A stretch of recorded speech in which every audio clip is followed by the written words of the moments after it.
What if meron kang ka-date? Na-meet mo personally or online, okay? Then, nag-meet na kayo. Then out of nowhere, or last moment, nag-cancel siya. Anong gagawin mo? Uwi ka? Baka may important thing siya na ginawa na mas importante kaysa sa akin. Pag ganon, mati cut off. Ay hindi ako ready na makipagkita sa tao. So, di mo makokontrol yun kung ayaw niya talaga. Sa umpisa pala nag-back out na what more pa kaya kung lumalim na kami. Paano mo nalaman kung it's a valid reason or not? No, one chance lang ako nagbibigay sa lalaki. Wala second chance. Just give us your loyalty, then we can finance ourselves.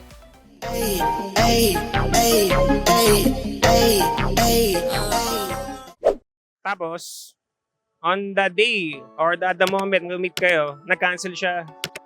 Okay? Yun nga, either on the day itself or at the last moment. Anong gagawin mo? Ano po? Uwi sa, balik sa ano? Ano na? Uwi po. Uwi ka? Sumunod kayo sa lumayas na rin kayo. Ano, bawiin? Around the area, ganun? Hindi po. Nakakatamad. Paano mo sasabi na yung date mo ay kung nag-cancel siya, valid reason or hindi? Ano, tatanungin mo po muna. Actually, tatanungin ko muna kung bakit nag-cancel, kung anong rason. Siguro kung valid naman, mauunawaan ko. Paano mo nalaman kung valid talaga? Hanap ng evidence, mga proofs, Ano yung evidence? like, ano ba, screenshot. Okay lang yun. Actually, ano lang, ayon sa mga nalaman ko, no, pa nag-reach out siya, despite na-cancel siya, maaaring totoo yun. Pero hindi ko sinasabi na, na totoo yun. Okay? Pero most likely yun. Kasi di mo pwede nga sabihin na, bad trip, tangin na nag-cancel ka. Ano naman, parang naman gagawin yun, di ba? ikaw, kunyari. Anong gagawin mo? Uwi na lang din. Bruh. Parang lungkot naman, uwi agad. Baka naman gusto yung may uwian dito around the area pag na-cancel kunyari yung kadate mo. Wala po. Work at saka bahay lang din. Sana all. Walang, minsan lang kasi mga gala.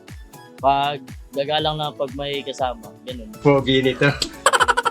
Parang napaka-humble. Kababayan sa Leyte. Ngayon lang kami nagkita. Late ka? Yung dad ko late. Bye-bye. Ormoc? Okay. Gamay man, no? Dako? Hindi. Ikaw, ako pala yung dako, no? Ano ba yung ducks and jutes? Di ba ducks malaki, di ba? Okay. Pag jutes, Yan ang content ni Yolab pwede. So, ikaw ba ay dako or? Hoy! Anyway, okay na.